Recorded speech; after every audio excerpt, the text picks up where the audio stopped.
Hi guys, welcome to Food Treasure. आज हामीले रेसिपीमा चाहिँ कुखुराको पाङ्ग्रा चिकन जिब्लेट्स कसरी बनाउने भनेर देखाउन गइरहेको छौं हैन, which is very simple. हामीले अलि स्पाइसी खान्छौं हैन, स्पाइसी नै तरिकाले आज बनाउन गइरहेको छौं. Let's begin with the ingredient है त. दुईटा जस्तो स्लाइस गरेर राखेको प्याज छ. एउटा चाहिँ होल टोमेटो डाइस गरेर राखेको छु है. चिली पेस्ट छ, अल्टरनेटिभली फ्रेश चिली युज गर्दा नि भयो हैन. 3 स्पुन जस्तो चाहिँ टेबल स्पुन जस्तो चाहिँ जिन्जर गार्लिक पेस्ट छ बनाएर राखेको छु अलरेडी. हाम्रो गरम मसला राखेको छौं, cumin, coriander, everything in it है. अनि बेसार छ थोरै, सल्ट भइहाल्यो हैन. अनि कोरिएन्डर, फ्रेश कोरिएन्डर छ हामीसँग.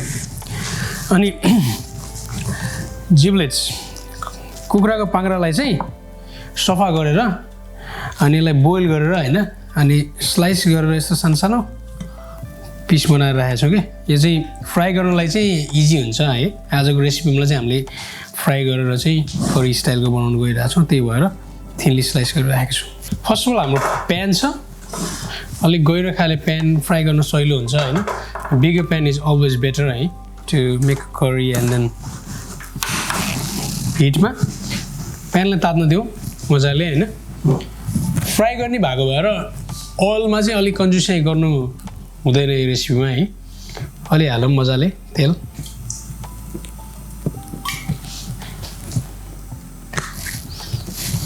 अनि सबभन्दा सुरुमा स्टार्ट नै गर्छौँ हामीले चिकनको जिब्लेट्सबाट.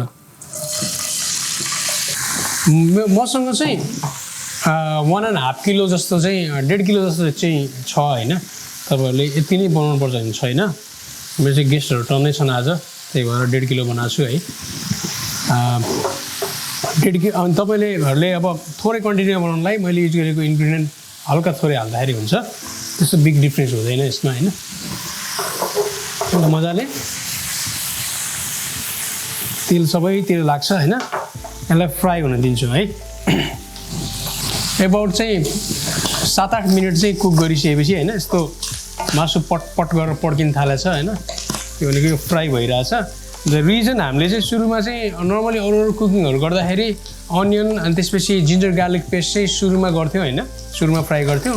रिजन चाहिँ हामीले यसलाई फ्राई गर्छौं पहिला सुरुमा, अनि यो फ्राई गर्दाखेरि जिन्जर गार्लिक पेस्ट र अनियन चाहिँ पुरै जल्छ हैन. त्यही भएर बीचमा चाहिँ यसो थोरै स्पेस बनाएर बिगर प्यान युज गर्नुको फाइदा भनेको यही हो हैन. सानो प्यानमा त ठाउँ हुँदैन. टक्क लाएर सुरुमा जिन्जर गार्लिक पेस्ट हैन, थोरै टोस्ट हुँदैछ यसलाई हैन.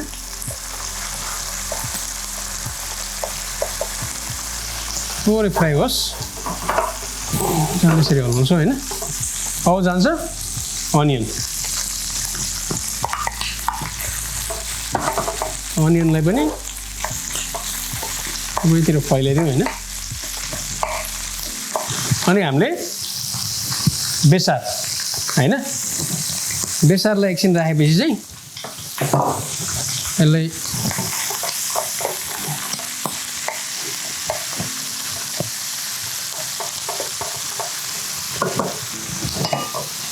बेसारलाई चाहिँ अरू स्पाइसेसहरुभन्दा सुरुमा चाहिँ फ्राई गर्नुको रिजन चाहिँ बेसार पछि हाल्यो भने चाहिँ अलिकति टुस्स बेसार गनाउँछ हैन. हामीले चाहिँ we just want get the flavour out of it. त्यो गनाउनु त भएन नि त हैन. त्यसको लागि त्यही भएर चाहिँ स्पाइसेसहरु सबभन्दा सुरुमा चाहिँ हामीले बेसार फ्राई गर्नुको चाहिँ देयर इज अ रिजन है. Then what we can do, हामीले ठिक्क सल्ट सबैतिर स्प्रिङ्कल गरिदिने सल्ट हैन. यसरी प्यान टोस्ट गर्न आउँछ भने चाहिँ टोस्ट गर्ने, आउँदैन भने चाहिँ यो सबै भुइँतिर जान्छ हैन. त्यही भएर you can always use A spoon. अनि यसलाई हामीले एकैछिन कभर गरिदिन्छौँ. यसले चाहिँ स्टिम क्रिएट गर्छ भित्र हैन. अनि त्यो स्टिमले चाहिँ अनियनलाई हल्का सफ्ट बनाउँछ. त्यसको लागि चाहिँ हैन, यु क्यान सी स्टिम कस्तो मजाले आइरहेछ हैन. 5-7 मिनट कुक गर्दा बीचमा हैन चलाउँदै चलाउँदै डढ्न दिन नि भएन नाइस एन्ड ब्राउन कलर हैन देखिन थालिसक्यो अब नेक्स्ट हामीले के गर्न सक्छौं भने मसला गरम मसला सबैतिर फैलाउँदिन हैन त्यसपछि फेरि मजाले अब जान्छ टोमेटो चाहिँ इन्डियनतिर है टक्क लाएर टोमेटो जान्छ त्यसपछि हाम्रो चिल्ली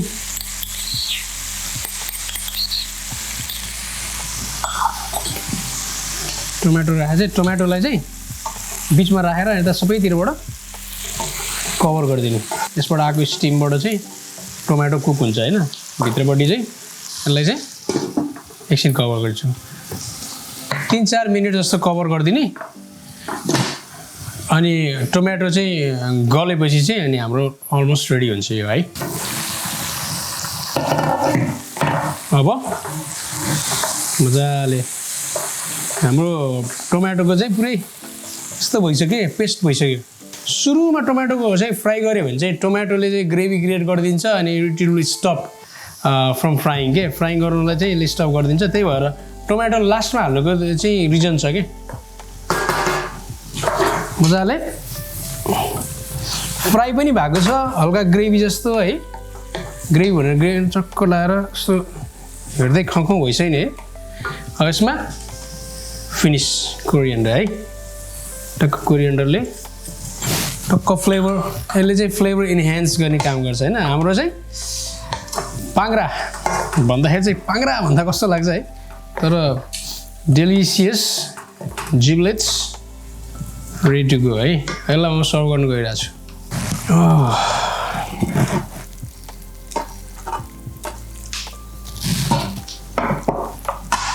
विकेन्डमा आफ्नो साथीहरूलाई घरमा बोलाइरहनु भएको छ टक्क लाएर चाहिँ बियरसँग के खाने हो भनेर सोचिरहनु भएको छ भने हैन बियरै खानुपर्छ भने छैन हैन it can goes with any drink बियरसँग खानुहुन्छ नि खानुहोस् वाइनसँग खाने भने खानुहोस् होइन म चाहिँ बियर यस्तो ड्रिङ्कबाट चाहिँ परेछु भन्यो भने सफ्ट ड्रिङ्कसँग पनि इन्जोय गर्न सक्नुहुन्छ होइन यस्तै इन्ट्रेस्टिङ भिडियोहरू तपाईँहरूले चाहिँ मैले बनाएको हेर्न चाहनुहुन्छ भने थाहा छ हजुरलाई के गर्नुपर्छ भनेर होइन लाइक कमेन्ट अनि सब्सक्राइब गरिदिनु होला अनि तपाईँले यस्तै भिडियो यस्तै योबाट इन्सपायर भएर चाहिँ यस्तो मिल बनाउनु भएको छ भने चाहिँ तपाईँहरूले फुड ट्रेजर हाम्रो इन्स्टाग्राम चाहिँ एकाउन्टमा चाहिँ ट्याग गर्न सक्नुहुन्छ #food treasure will find you.